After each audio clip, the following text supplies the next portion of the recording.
Hi hello welcome to our channel. నేను మీ శ్రీ. ఈరోజు మనం చెప్పుకోబోయే కథ నువ్వే కావాలని పార్ట్ 53. కథలోకి వెళ్ళే ముందు ఇంకా మన ఛానల్ని సబ్స్క్రైబ్ చేసుకున్నట్లయితే తప్పకుండా సబ్స్క్రైబ్ చేసుకోండి ఫ్రెండ్స్. ఇక వచ్చేయండి. ఉదయాన్నే లేచే నా అలవాటిని చెడగొట్టేశాడు బావ. బావ వైపు తల తిప్పి చూసిన నాకు ఎంతో అమాయకంగా ముఖం పెట్టి పడుకొని కనిపించాడు. నేను నవ్వుకొని తన నుదుటి మీద ముద్దు పెట్టుకున్నాను. గబగబా ఫ్రెష్ అయ్యి వచ్చాను. అసలే మా పెళ్లి రోజు. చీర కట్టుకోవడానికి ట్రై చేసి అది అవ్వక వెంటనే చుడిదార్ వేసుకున్నాను. నా వల్లే కాక బావా జడ అల్లుకుంటూ పిలిచాను. మరొకసారి పిలిచాక నవ్వుతూ రమ్మన్నట్టు చేతులు చేపాడు బావ. కుదరదు, లేచి ఫ్రెష్ అయ్యి టేబుల్ మీద పెట్టిన డ్రెస్ వేసుకో అని సీరియస్గా చెప్పాను. బంగారం ప్లీజ్ అంటుంటే కుదరదు. ఇంట్లో పూజ గది ఉందా అని అడిగాను. ఉంది అని ఆవలిస్తూ అన్నాడు. సరే, నువ్వు ఫ్రెష్ అవ్వలేదు కాబట్టి ఒక పని చెయ్యి అన్నాను నేను. ఏంటది అని అడిగాడు అనుమానంగా నా వైపు చూస్తూ. బావా ప్లీజ్, నువ్వు ఇల్లు క్లీన్ చేయవా? నేను ఫ్రెష్ అయిపోయాను ప్లీజ్ ప్లీజ్ అన్నాను. రాక్షసి అన్నాడు. బావా మా బంగారం కదూ అన్నాను. సర్లే ఏడవకు అని వాష్రూమ్లోకి వెళ్ళిపోయాడు బావ. ఆ తర్వాత ఇద్దరం కిందకొచ్చేసాం. నీరవ్ అప్పటికే నిద్ర లేచినట్టున్నాడు. సోఫాలో కూర్చొని ఫోన్ చూసుకుంటున్నాడు. స్టెప్స్ దిగుతుంటే శబ్దం వచ్చినట్టుంది. తల ఎత్తి మా వైపు చూశాడు అతను. ఒక్కసారి కూడా అతని చూపుల్లో నా మీద కోపం కానీ అసహ్యం కానీ కనపడలేదు నాకు. ఏం చేయాలో చెప్పవే అని అన్నాడు బావ. ఇల్లంతా తుడిచేయి అన్నాను. ఆల్రెడీ ఎవరో క్లీన్ చేశారే, వచ్చారు అని అన్నాడు నీరవ్. హమ్మయ్యా అంటున్న బావ మాటలకు నాకు నవ్వొచ్చింది. పూజ గది ఉంది అన్నా, గదేం లేదు అంటూ అక్కడున్న అమ్మవారి ఫోటో చూపించాడు. హమ్మయ్యా అనుకుంటూ అమ్మవారికి ప్రసాదం చేయడానికి కిచెన్లోకి వెళ్ళాను. ప్రసాదం కోసం కావాల్సిన ఒక్క సామాను కూడా లేదక్కడ. వెంటనే బావ దగ్గరికి వచ్చి విషయం చెప్పాను. అశు దగ్గరలో దొరకవే అని అన్నాడు నీరసంగా. మరెలా అంటూ దిగులుగా మారిపోతున్న నా ముఖాన్ని చూస్తూ మనస్ఫూర్తిగా నమస్కరించుకో చాలు అంటూ చిరునవ్వుతో చూశాడు నా వైపు. అమ్మవారికి మనస్ఫూర్తిగా నమస్కరించుకొని బొట్టు పాపిట్లో దిద్దుకొని, బావా నువ్వు వెళ్ళి ఫ్రెష్ అయ్యిరా, నేను ఈలోపు టిఫిన్ రెడీ చేస్తాను అని అన్నాను. బావ నవ్వి వెళ్ళిపోయాడు. ఫ్రిడ్జ్లో ఉన్న ఇన్స్టంట్ దోశపిండి బయటకు తీశాను. ఏవి ఎక్కడ ఉన్నాయో వెతుక్కుంటూ ఉండగా కిచెన్లోకి వచ్చాడు నీరవ్. బంగారు అన్నాడు. ఆప్యాయత అంతా గొంతులో నింపుకొని పిలిచినట్టు అనిపించింది నాకు. తల తిప్పి చూశాను నేను. కాఫీ ఇస్తావా అని అడిగాడు. మీ ఆవిడిందిగా, అడిగి తీసుకోలేకపోయావా అని అడిగాను నేను. మా ఆవిడకి ఇంకా తెల్లారలేదులే అన్నాడు నిట్టూరుస్తూ. ఆ మాటలకి నేను షాక్ అయిపోయాను. నేను అలాగే నీరవ్ వైపు చూస్తుంటే, అంటే నువ్వు అన్నావు కదా అందుకే చెప్పాను అని అక్కడి నుంచి వెంటనే హాల్లోకి వెళ్ళిపోయాడు నీరవ్. అది సిగ్గు అని నాకు అర్థమైపోయింది. నవ్వుకున్నాను నేను. అతనిలో ఈ ఎలిమెంట్ కూడా ఉందా? నవ్వుకుంటూనే కాఫీ కలిపి తీసుకెళ్ళిచ్చాను. నాకంత రుచిగా పెట్టడం రాదు అని చెప్పాను కాఫీ ఇస్తూ. నీ చేతి ఇచ్చావు కదా అది చాలు నాకు అంటూ నా వైపు ఒకసారి చూసి కాఫీ తాగడం స్టార్ట్ చేశాడు ఫోన్ చూసుకుంటూ నీరవ్. నిజంగానే చాలా మారిపోయాడు నీరవ్. మనుషులం కదా మనం, మార్పు ఎంతసేపు? నిద్రముఖంతోనే బయటికి వచ్చింది మేఘన. గుడ్ మార్నింగ్ అశు, ఇక్కడ కాఫీ ఏమైనా దొరుకుతుందా అని ఆవలిస్తూ అడిగింది మేఘన. నేను ఆల్రెడీ పెట్టాను, తీసుకొస్తాను కూర్చో అని చెప్పాను మేఘనకి.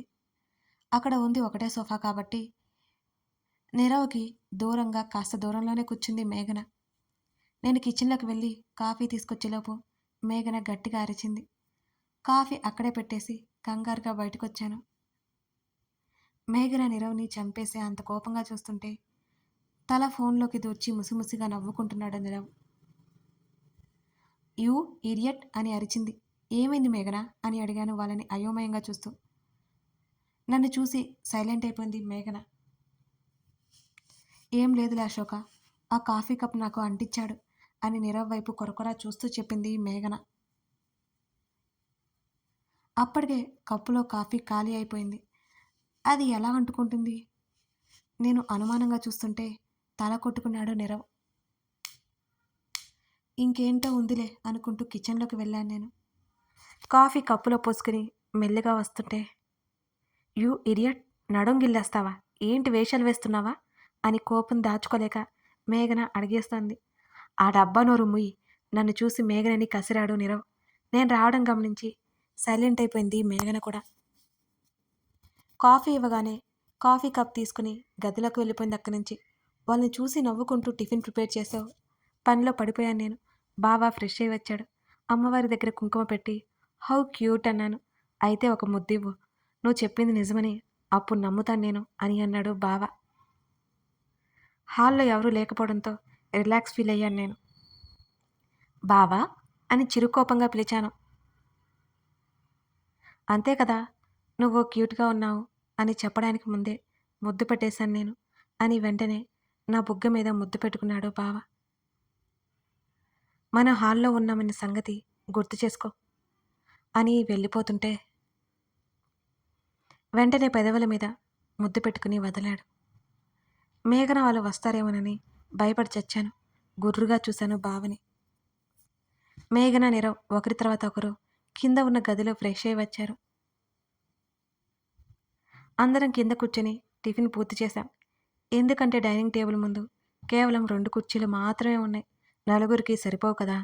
సోఫాలో ఏమో ముగ్గురు పట్టేంత స్థలమే ఉంది. అందుకే కింద కూర్చొని హాయిగా నిదానంగా టిఫిన్ ముగించాం అందరం. ప్లాన్స్ ఏంటి ఇవాళ తిన్న తర్వాత అడిగింది మేఘన. ఏమో, ఇక్కడ నాకేం తెలియదు అంటూ బావ వైపు చూశాను నేను. నలుగురం అలా ఎక్కడికైనా వెళ్దాం అని అన్నాడు బావ. మేమెందుకు, మీరు వెళ్ళండి అని వెంటనే చెప్పాడు నీరవ్. నోరు బుయ్, అందరం వెళ్దాం అని అన్నాడు బావ. బావా, ఇక్కడ లోకల్లో కూడా షిప్లో వెళ్తారు కదా, బోట్ హౌస్ ఉంటాయి కదా అని అడిగాను నేను. ఇంతకుముందు ఎప్పుడో వాటి గురించి వినడం గుర్తొచ్చింది. వెళ్దాం అన్నాడు బావ వెంటనే. సరే, నేను మేఘన హుషారుగా చెప్తాం వెళ్దాము అన్నట్టుగా. అక్కడ ఈరోజు నైట్ కూడా స్టే చేసి రేపు ఉదయం రిటర్న్ వస్తాం. 1 డేకి సరిపడా లగేజ్ ప్యాక్ చేసుకోండి అని చెప్పాడు బావ. ముందే బుక్ చేసుకోవాలా అని అడిగాడు నీరవ్.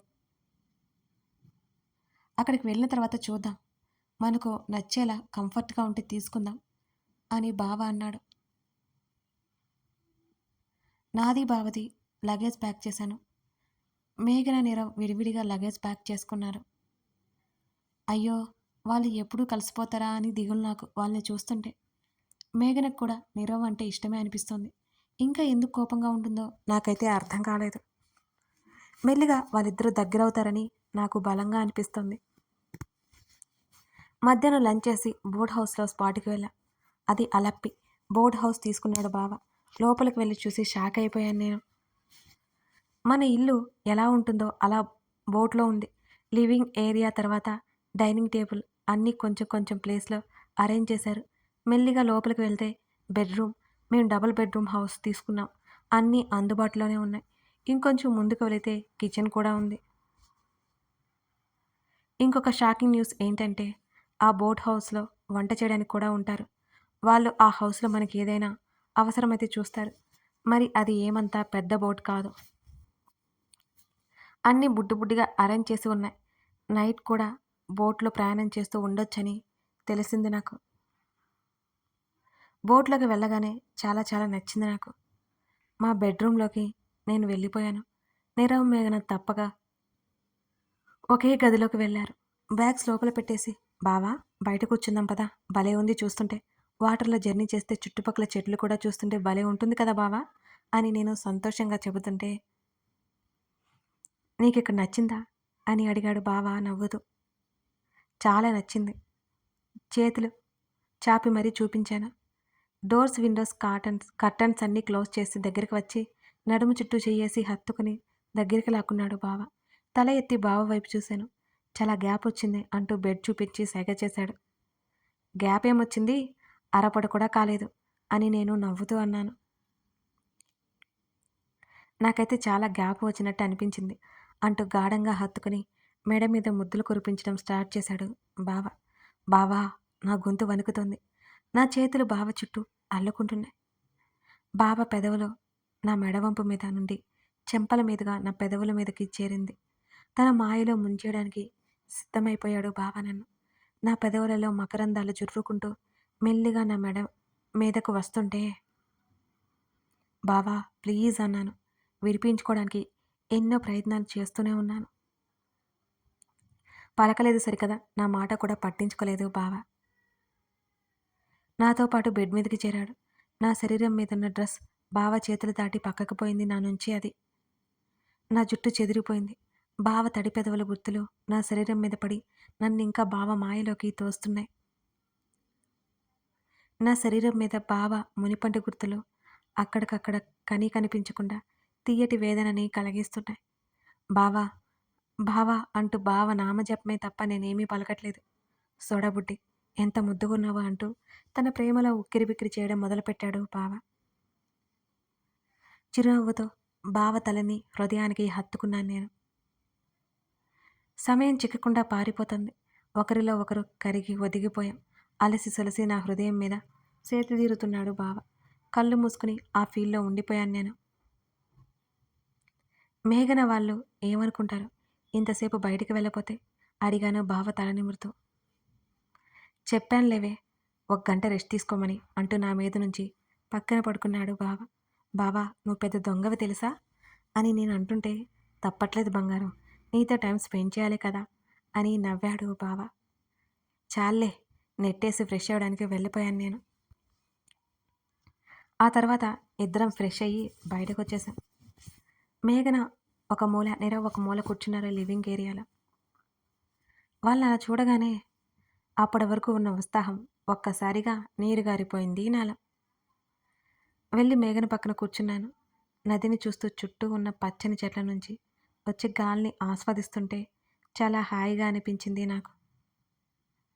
అక్కడ ఉన్న సర్వెంట్ ఒకతను మా ఇద్దరికి జ్యూస్ తెచ్చి ఇచ్చాడు.